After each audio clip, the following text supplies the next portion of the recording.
Americans foil a possible terrorist attack. And back to school. UL students are heading back to class, and so is a former president. Those stories and more right now on KATC.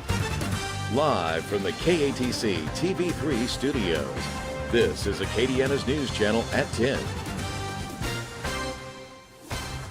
Good evening. Thanks for choosing Acadiana's News Channel at 10 o'clock. I'm Alex Labat. Happening right now, state police are investigating the shooting of one of their own in Lake Charles earlier today. The trooper has been identified as 43-year-old senior trooper Stephen Vincent, who was shot in the head after responding to a call about a reckless driver. We're learning more about this case, about the trooper, and the suspect, who we're told is no stranger to the Lake Charles police force. Our Micah Hatfield is live from the hospital where that trooper is being treated. Micah, what's the latest? Well, the press conference with State Police Colonel Michael Edmondson just wrapped up. He says senior trooper Stephen Vincent is in the hospital fighting for his life right now after being shot in the head several times during a routine traffic stop. Edmondson says several units were out looking for a driver they suspected was impaired, and senior trooper Vincent was the first one to come across 54-year-old Kevin Daigle. Something happened between the two, and Daigle ended up shooting Vincent several times with a sawed-off shotgun in the head. A random citizen stopped and restrained and even handcuffed the shooter, who is now in jail. Police tell me the Lake Charles police know Daigle very well and that he has a criminal past. Well, I'm standing by with Steve Sullivan, who is a retired trooper from South Carolina. He was passing through Lake Charles today and heard about the news and stopped. Mr. Sullivan, why did you stop? Well, we're all brothers here in law enforcement, and myself being a trooper, I was in Houston on the way back to South Carolina, and I heard what happened, and I just want to come by and give our support to the family. I understand the victim trooper's brother's a trooper, and just wanted to be here. Hey, we're all united, and saying our prayers, as the colonel said. We're hoping our best for everything to turn out. You talked to me earlier about what it means to police that a citizen stopped and helped Vincent. What does it mean to you?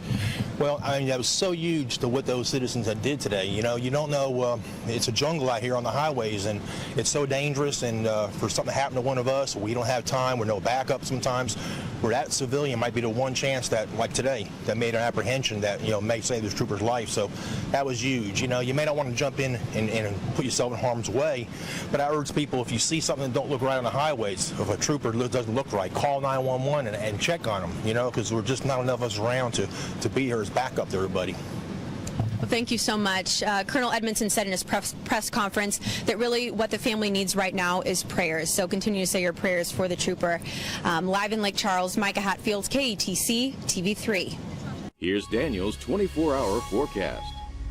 And thoughts and prayers certainly going to remain with the trooper and his family. Weather-wise now, we've got a very warm evening on tap across much of Louisiana. We're still sitting in the mid-80s here in Lafayette. Lafayette, in fact, right around 85 degrees. Opelousas is sitting at about 80, 82 for New Iberia currently. We're going to stay pretty warm as we go through the remainder of the night. We've got a hot one expected for tomorrow. That's even with a cold front that's on the way, and that's going to bring in some drier air a little bit down the road, so that will be nice. But in the meantime, we've got a few showers we've got to talk about for tomorrow evening. We'll go 30% chance for a shower, maybe a thunderstorm or two popping up. High tomorrow up to around 97. Heat index going to be well into the triple digits. So another hot one as we get the work week started, but some drier air in store for us. We're talking lower humidity, and we're going to take a look at the tropics as well. It's coming up in my full weather forecast here in just a little bit. Alex. Appreciate that, Daniel. We'll take a look at news parish by parish. This Saturday, we begin in St. Martinville, where one person is dead and another behind bars after police say he was stabbed to death. Deputies say they were responding to a call about a domestic disturbance in the 1000 block of Ants-Broussard Highway when they found 38-year-old Jason Stanley dead.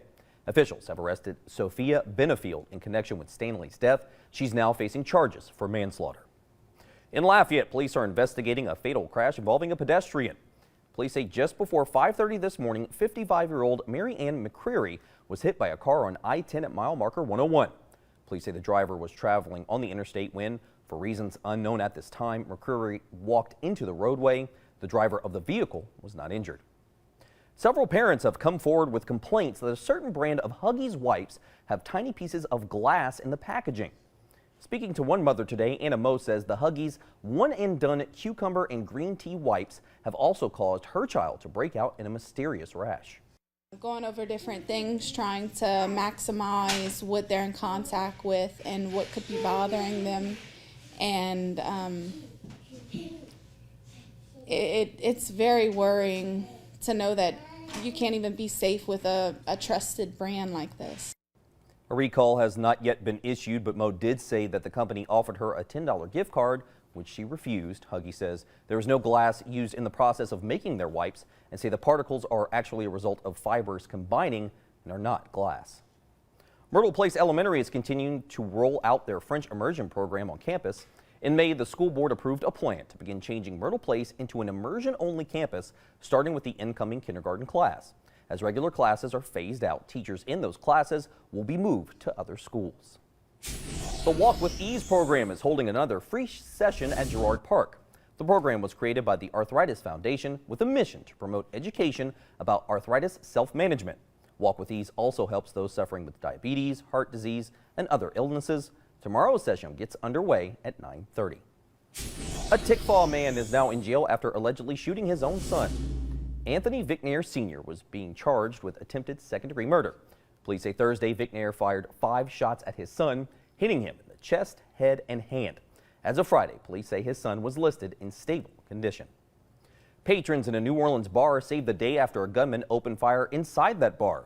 Police say Edward Schlumbrecht was angry with a neighbor who was allegedly inside the Turtle Lounge and went inside the bar carrying a rifle and 2 handguns. Police say a patron inside the bar jumped on Schlumbrecht and took his rifle while other patrons took the handguns. He was arrested and charged with attempted murder. Coming up, gotta catch 'em all? Well, police catch 2 men after they threatened attendees of a Pokemon tournament. That story at 10:17, but first, we'll be catching a break with the weather. Daniel's got that answer coming up next.